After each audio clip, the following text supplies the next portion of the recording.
The Galactic Empire had ruled the stars for 12,000 years.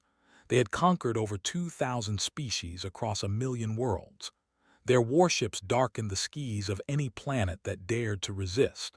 Their soldiers marched in perfect formation across burning cities.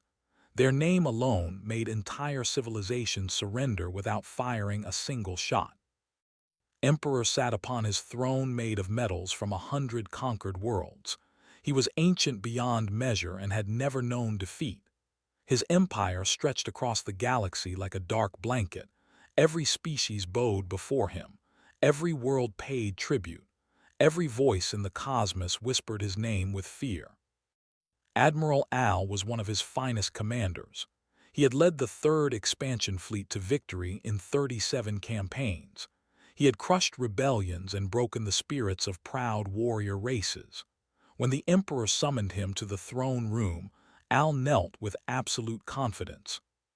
"There are strange signals coming from a small spiral arm," the Emperor said.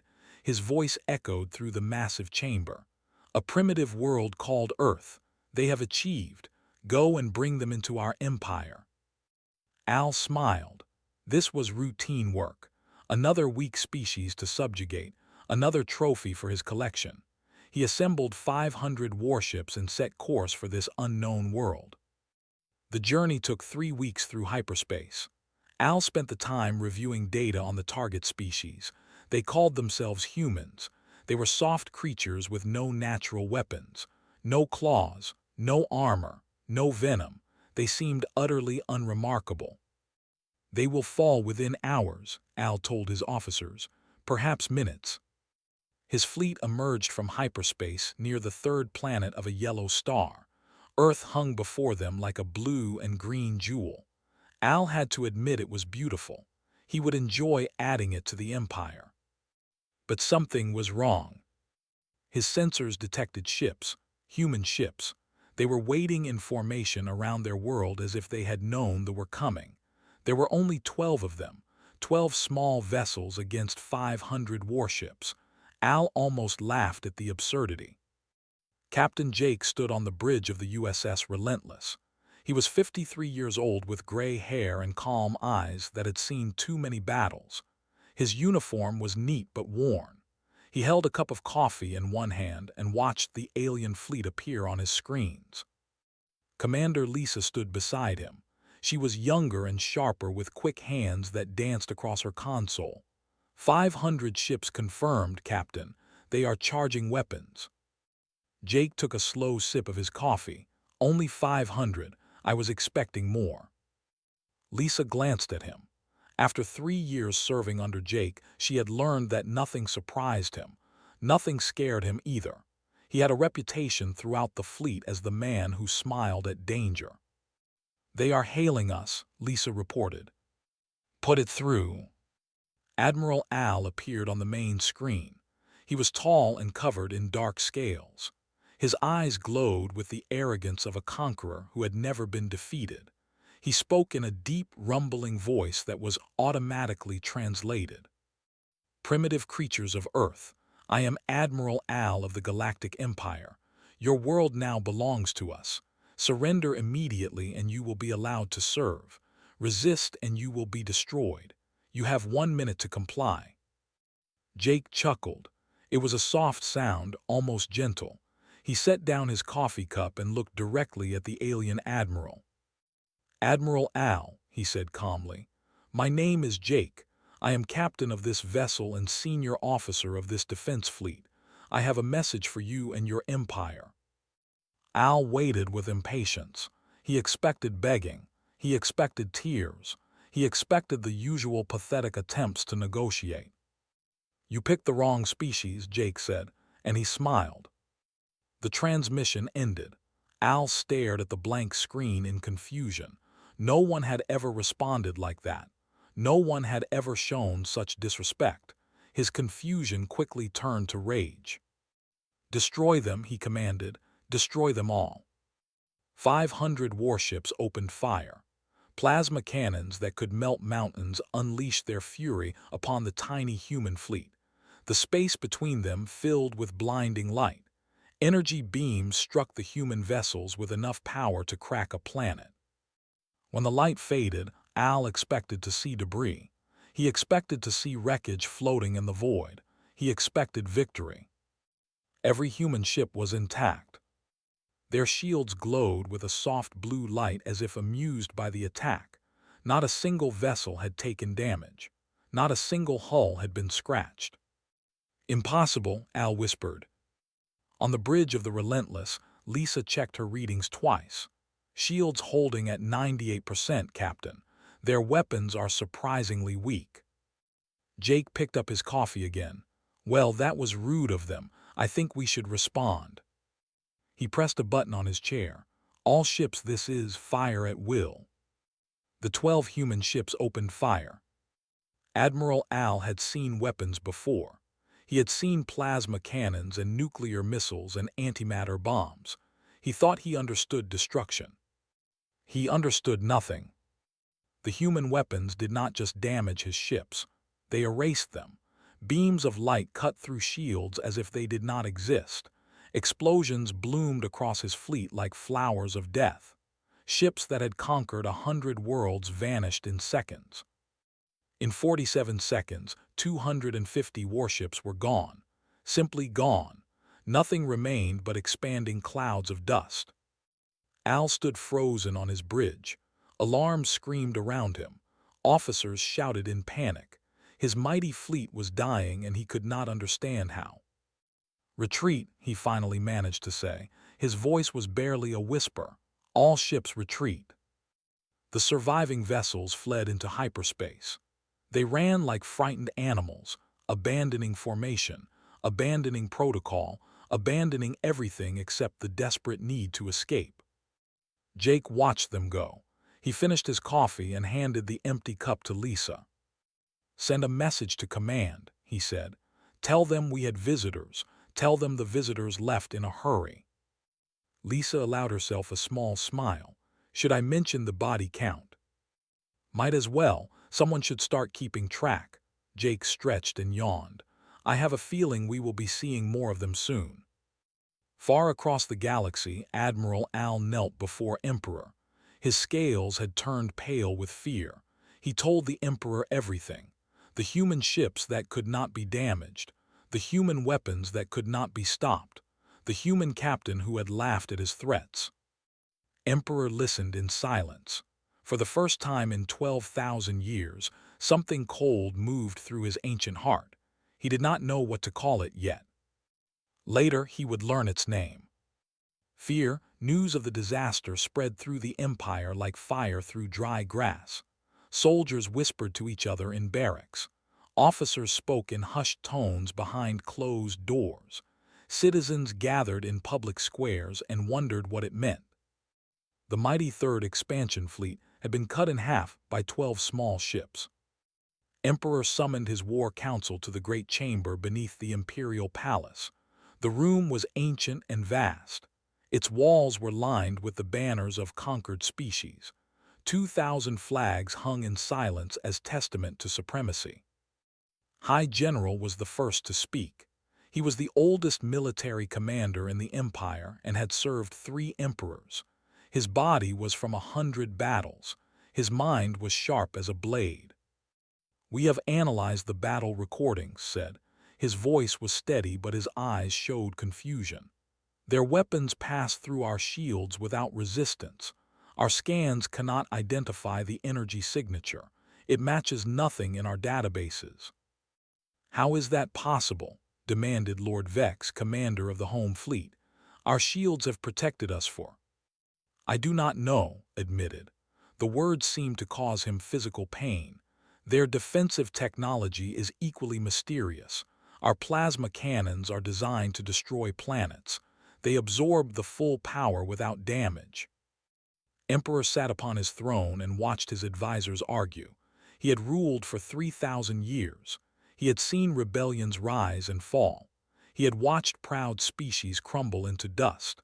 Nothing had ever truly threatened his empire. Until now. "Send more ships," he commanded. "Send 1,000, send 2,000, crush these humans." Far away on Earth, a very different meeting was taking place. The United Terran Coalition had formed 200 years ago when humanity finally united under a single government.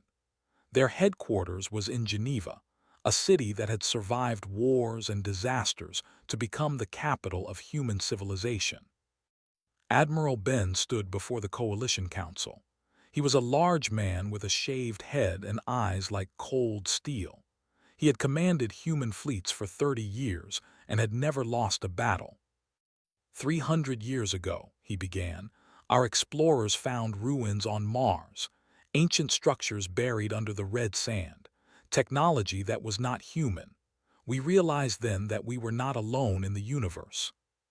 The council members listened in silence. Many of them knew this history. Few understood its full implications. We could have panicked, continued. We could have fought among ourselves over the discovery. Instead, we made a choice. We decided to prepare.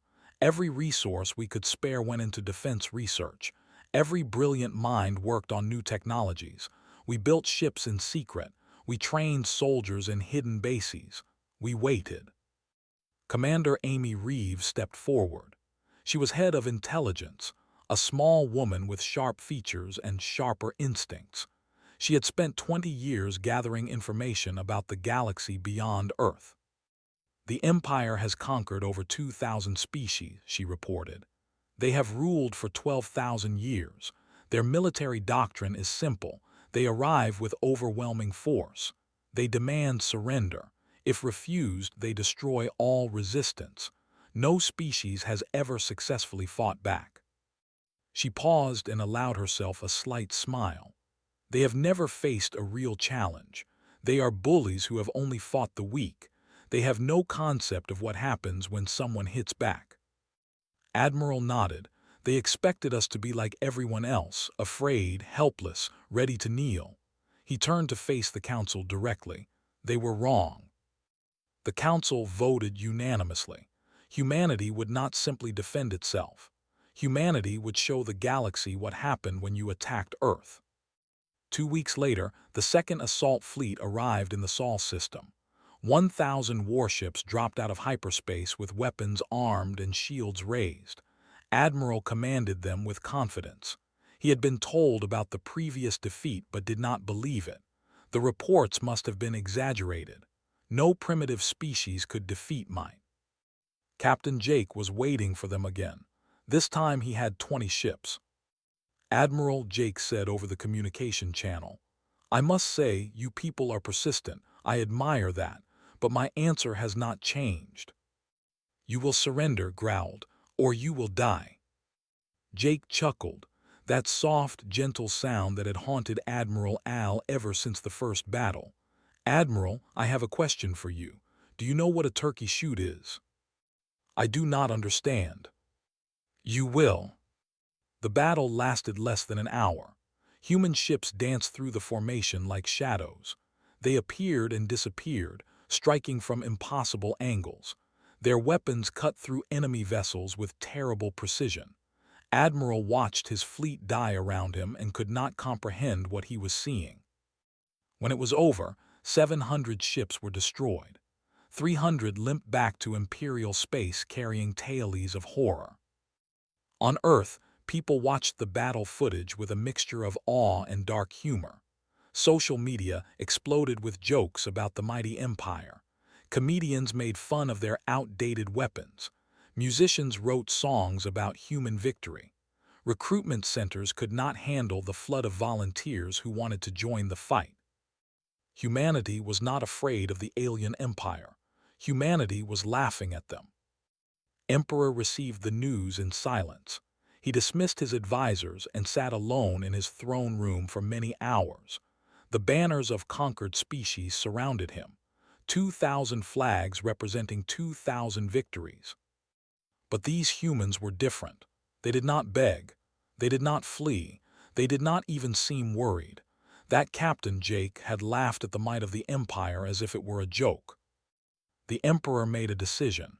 He would send a third fleet, a larger one. He would keep sending fleets until these humans understood their place in the galaxy. He did not realize that with every fleet he sent, humanity learned more about tactics. He did not realize that human scientists were already studying captured wreckage, improving their own technology. He did not realize that human generals were developing new strategies specifically designed to exploit weaknesses. Most importantly, he did not realize the fundamental truth about humans. They had spent their entire history fighting nature, fighting disease, fighting each other. Every obstacle made them stronger. Every challenge brought out their best. Every enemy who underestimated them learned a painful lesson. They had ruled through fear for 12,000 years. They had forgotten what it meant to face an opponent who felt no fear at all. Admiral stood on the observation deck of the Coalition headquarters and looked up at the stars. Somewhere out there, an ancient empire was preparing to send more ships, more soldiers, more weapons. He smiled the same way Jake smiled. That confident expression that said the universe could throw anything at humanity and humanity would handle it. "Bring it on," he whispered to the stars. "We have been waiting for this." War continued for 18 months. The Empire sent fleet after fleet against human space. Each time they came with more ships. Each time they left with fewer. Captain Danny Cole became the first legend of the war. He commanded the USS Horizon, a small destroyer built for speed rather than power. His crew numbered only 43 souls. They faced impossible odds and won every single time. The battle that made him famous occurred near Jupiter. Danny and the Horizon were on patrol when a strike force appeared without warning. 60 battle cruisers had slipped past the main defense line. They were heading straight for Earth. Danny did not call for reinforcements. There was no time. He positioned his single ship between the enemy fleet and his home planet. "Captain," his weapons officer said nervously, "we are 60 to 1. Danny leaned back in his chair and grinned. "I know, almost feels fair for them." He engaged the enemy alone. The Horizon darted through the formation like a wasp among bears. Danny used the gas clouds of Jupiter as cover. He used the moons as shields. He used every trick in the book and invented several new ones. The battle lasted 14 hours. By the time reinforcements arrived, Danny Cole had destroyed 32 enemy battle cruisers. His ship was battered but intact. His crew was exhausted but alive. The strike force was broken. When asked about the battle later, Danny just shrugged. "They were slow, we were fast. Math is math." Lieutenant Commander Kate earned a different kind of fame. She commanded a stealth ship called the Silent Wind. Her specialty was infiltration. She slipped behind enemy lines like a ghost. They never saw her coming and rarely survived her visits. Her most famous operation targeted the command station at Nexus Prime. The station coordinated all military operations in a sector containing 200 worlds. It was protected by defense platforms and patrol ships and was considered completely secure. Kate took her single ship past every defense without triggering a single alarm. Her crew disabled the station's shields from the inside. Then they called in a strike team. 30 minutes later, the most important military installation in the sector was in human hands. They did not understand how it was possible. Their security systems were advanced beyond anything they had ever encountered. Kate had bypassed them all. "How did you do it?" a captured officer demanded during interrogation. Kate smiled pleasantly. "You built your systems to stop the species you have conquered. Logical minds, predictable patterns. You never considered that someone might just try something crazy." Sergeant Major Chris and his Marine battalion earned the most terrifying reputation of all. They specialized in boarding operations. When a ship needed to be captured rather than destroyed, Chris and his soldiers went in. They were physically imposing. They stood 7 feet tall with thick scales and sharp claws. They had conquered species through ground combat for. They believed they were the supreme warriors of the galaxy. Chris proved them wrong on the flagship Eternal Dominion. The boarding operation was supposed to be impossible. The flagship carried 10,000 soldiers. Chris had 300 Marines, but human soldiers had spent centuries developing close-quarters combat.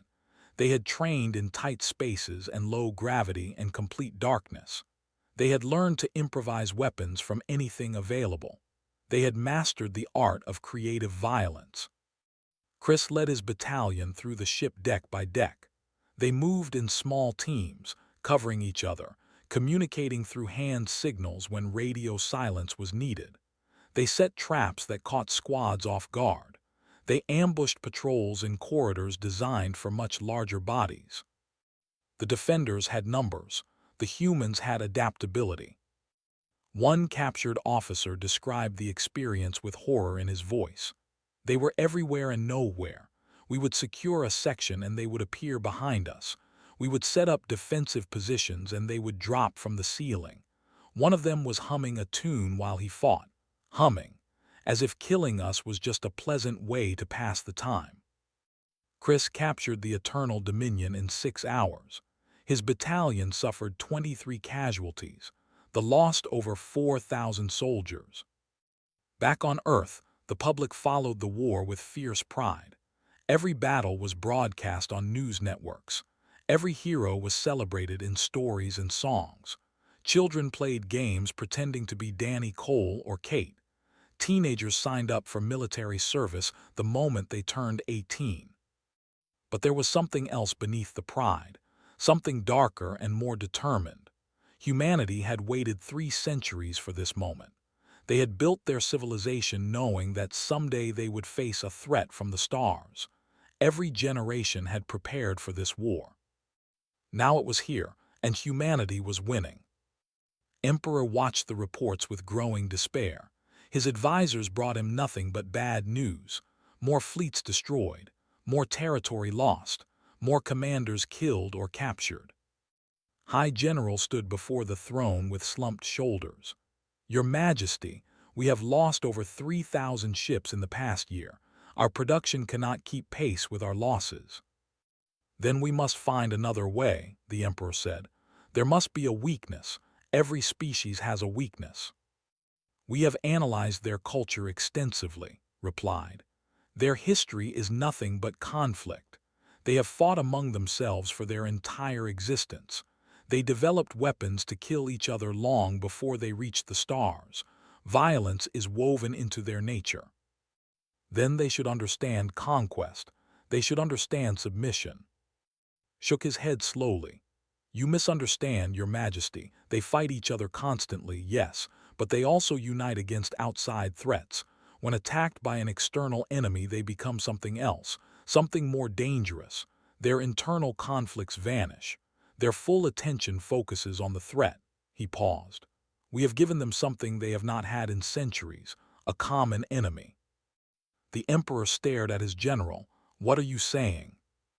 "I am saying that we have awakened something terrible.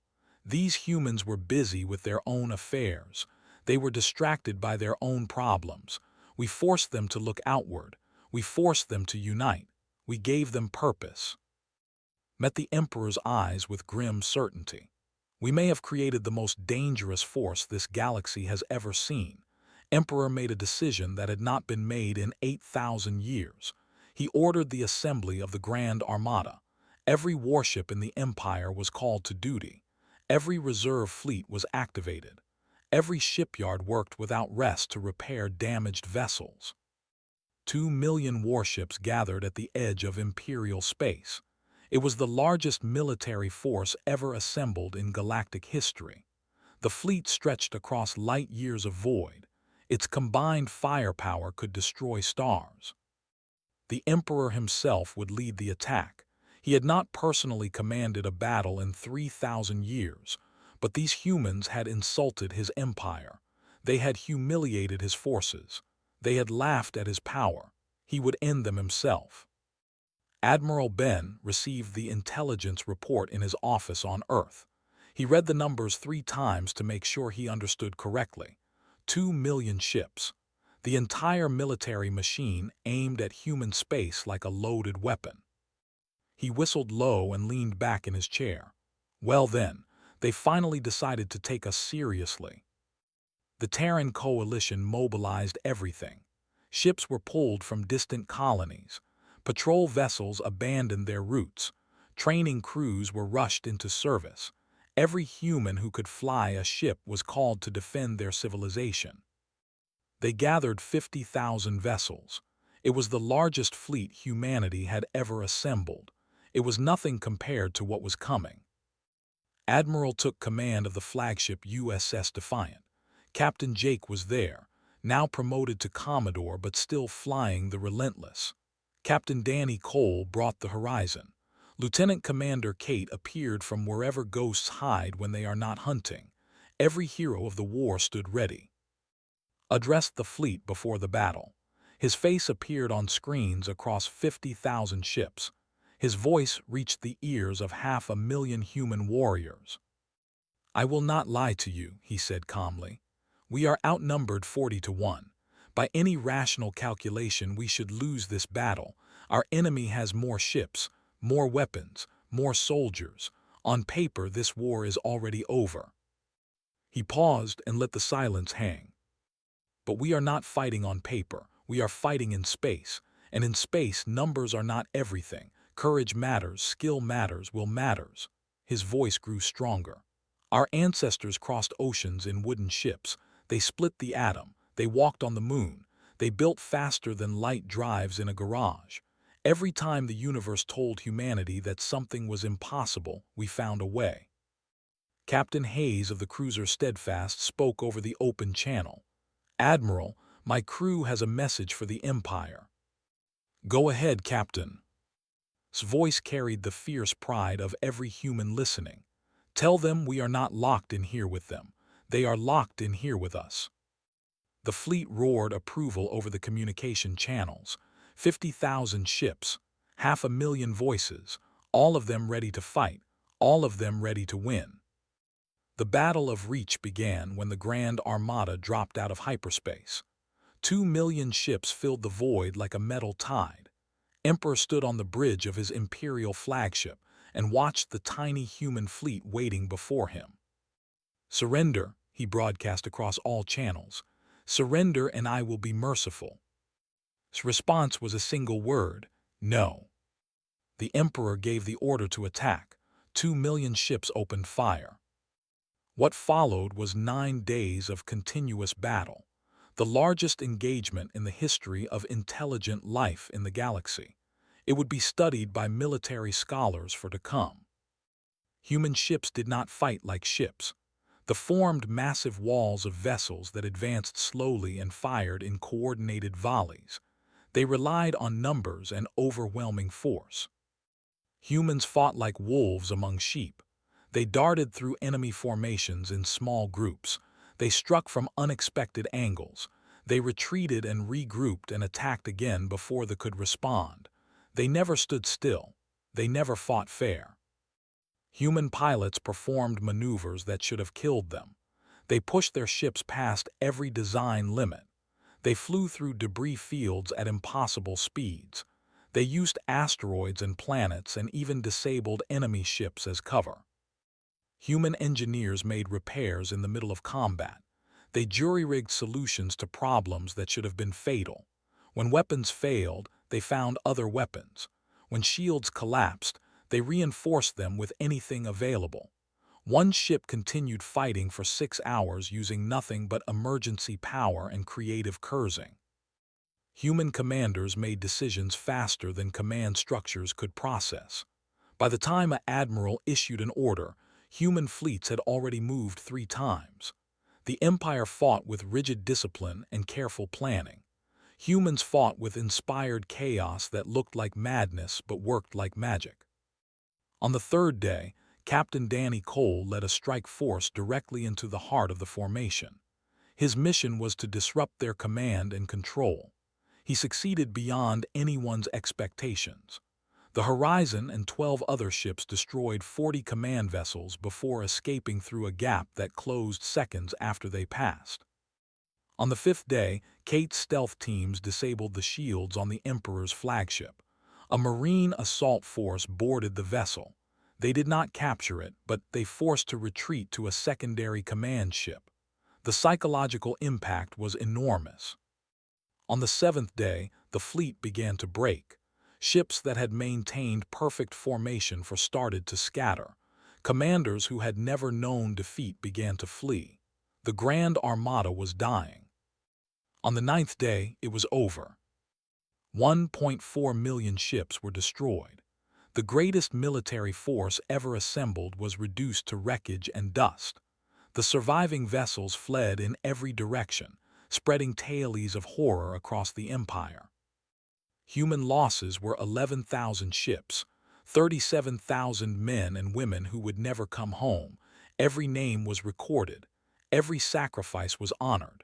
The human way was to remember. Admiral stood on the bridge of the Defiant and watched the aftermath. Debris stretched across the void in every direction. The remains of 2 million ships formed a graveyard among the stars. "Sir," an officer reported quietly, "the Emperor escaped. His personal ship fled during the final phase of battle." Nodded slowly. "Let him go. Let him carry the memory of this day back to his throne. Let every being in his empire know what happened here." He turned away from the viewport. He suddenly looked very tired. "Let them know what happens when you make humanity angry." War did not end with another battle. It ended with a conversation. 3 weeks after the Battle of Reach, Admiral and Ambassador Peters traveled to They went under a flag of truce aboard a single unarmed transport. It was either very brave or very foolish. Perhaps both. The capital was a city of towers that reached toward the clouds. It had been built over 12,000 years of conquest. Every stone came from a different world. Every street was paved with the tribute of conquered species. It was meant to inspire awe and fear. Peters looked at it with polite interest. "Nice architecture, very intimidating." Nodded. "They do like their monuments." They were escorted through the city by an honor guard of soldiers. The soldiers were massive and heavily armed. They watched the two humans with a mixture of hatred and something that might have been respect. The throne room was the heart of the empire. Its ceiling vanished into darkness above. Its walls displayed the banners of 2,000 conquered species. Emperor sat upon his throne made of metals from 100 worlds. He looked older than he had in any broadcast. The war had aged him. High General stood beside the throne. His scales were gray with age and stress.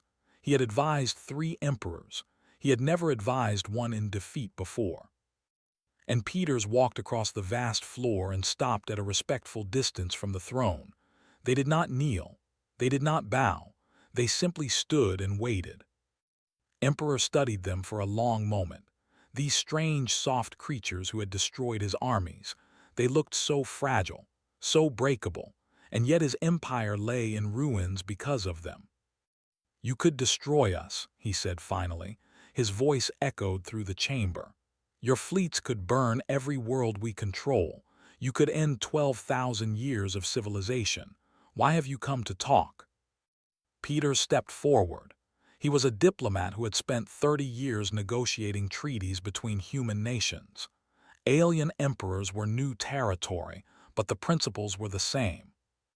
"Because destruction was never our goal," he said calmly. "We did not ask for this war, Your Majesty. You brought it to us. Your ships appeared in our space.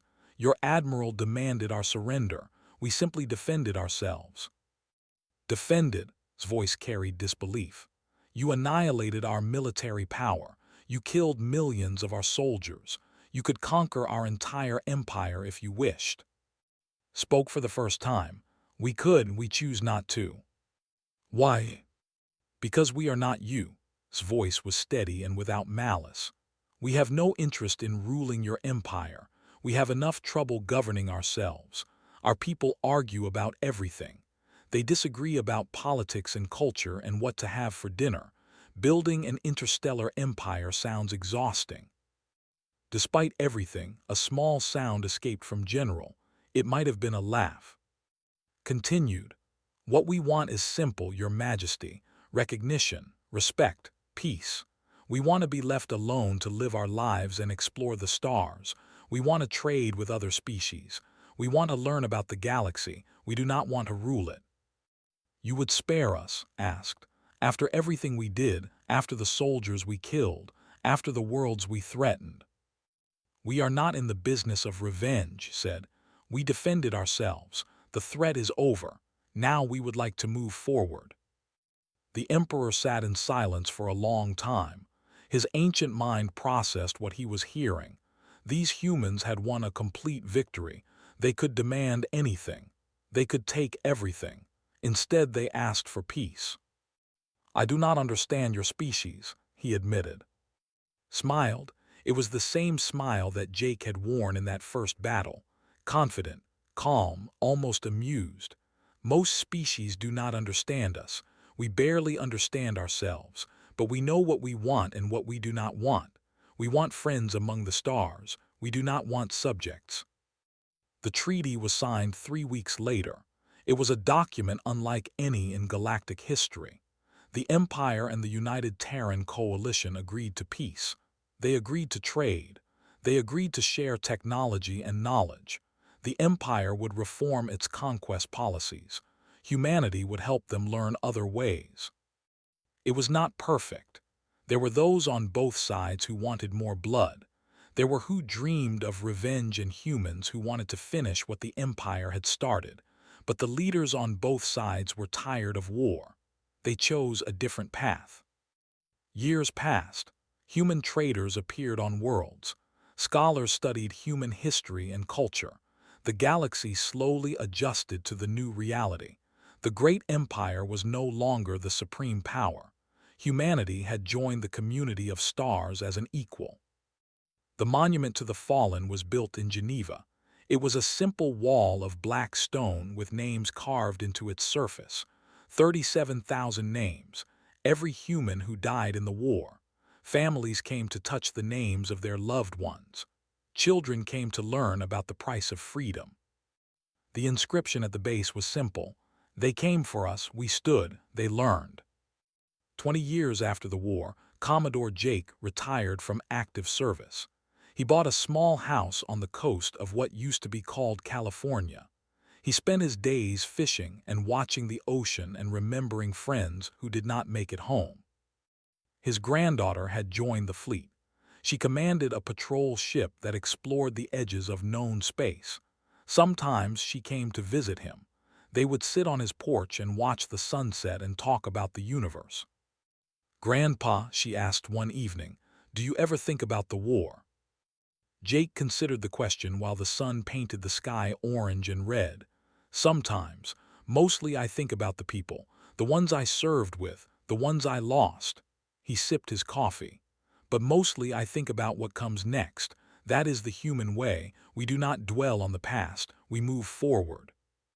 What if someone else attacks us? Another empire, another threat?" Jake chuckled. That soft, gentle sound that had once echoed across the void and made an ancient emperor realize he had made a terrible mistake. "Then we will handle it, same as always." Smiled, she had inherited that smile from him, confident, calm, ready for anything.